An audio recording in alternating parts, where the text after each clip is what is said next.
Okay, so I just finished watching all of Jeff's stuff that he's released so far about Blood vs. Water as of September 9th. It doesn't look like he's made a formal cast assessment video yet. Whatever, we don't totally need it as he's explained almost everything anyway.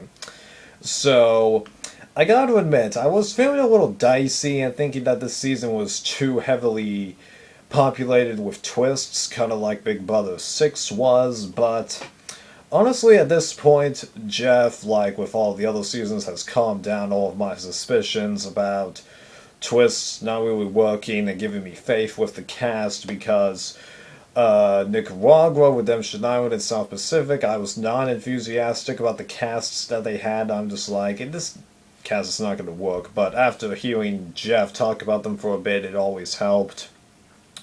Then explaining the Redemption Island and One World twists and defending the returnees and favorites chosen for Philippines and Caramon, I got a lot more faith in them, and it's the same thing here with these returnees. I have more faith in them. And like Candace, for one thing, I was just shocked that they had her in there because I'm like, what's the matter choosing her? I mean, like, she's a noticeable player, let me tell you, unlike Monica and Laura from Samoa. I haven't seen Samoa, so maybe I can be proven wrong there, okay?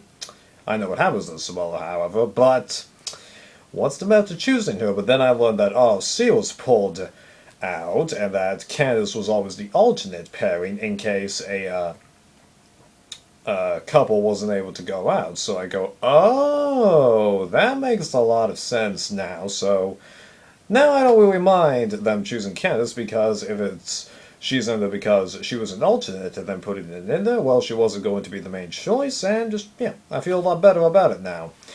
And how do I feel about RC not being on this season? Honestly, unlike most of the people out there, I'm actually happy, to tell you the truth, because, well, as most of you guys know, I didn't like Survivor Philippines, and Tandane was my least favorite tribe, which is not saying that much, because by the time everybody was done with their performance on that season, there weren't too many people I fully, completely liked anymore, because every person that season damaged their likability big time, even Calabar, which was my favorite tribe, along with Denise, and Malcolm, you know what I mean. So,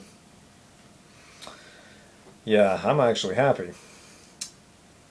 Anything to move on beyond Philippines, let me tell you. Okay, so,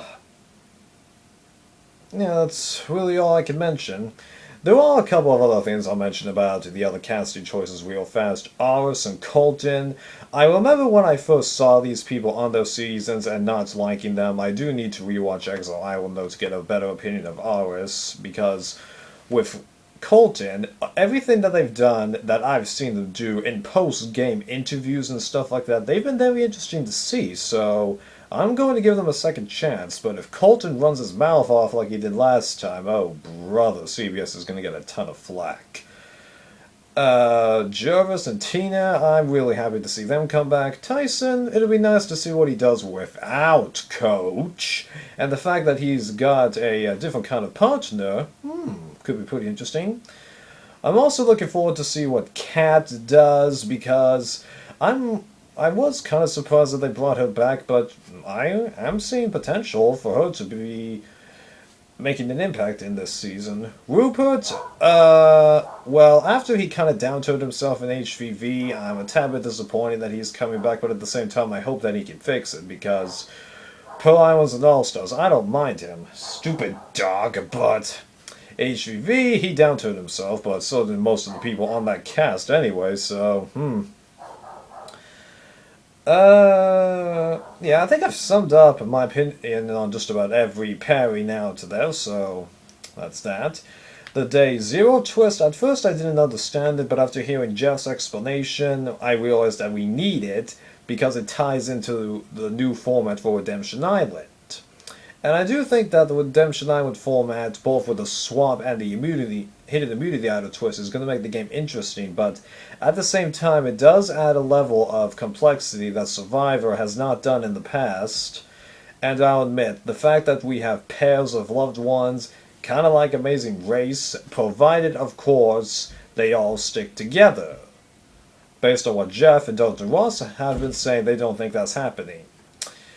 and then swapping yourself out with loved ones, well, like I said, as a level of complexity that doesn't need to be there, and let's be realistic, it's kind of like Power of Veto, a little, but, yeah.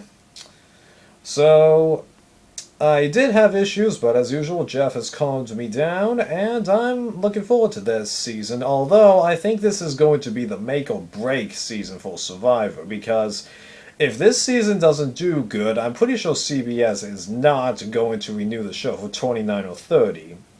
But if it does do good, no matter how 28 does, they will do it for 29 and 30, but even if 29 and 30 are good, I really hope CBS cuts Survivor at that point because, well, the show has just kind of been pushing its luck a little bit, I think.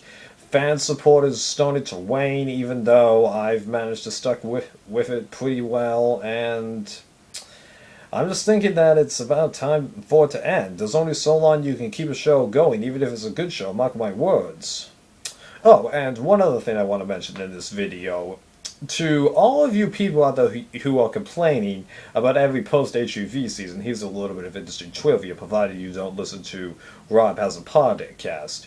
During Caramone, he had Russell on an interview at one point, and Russell mentioned in there, in a side comment that was kind of hard to catch, after HVV was over, a producer came up to him and said, "I'm really glad that you appeared on these seasons. It's because of you that the show has been renewed. This season would have been the last season had you not been there." So, to all you haters of Nicaragua onwards, thank Russell! Oh, man! That's a new level of hatred towards him. Oh, man!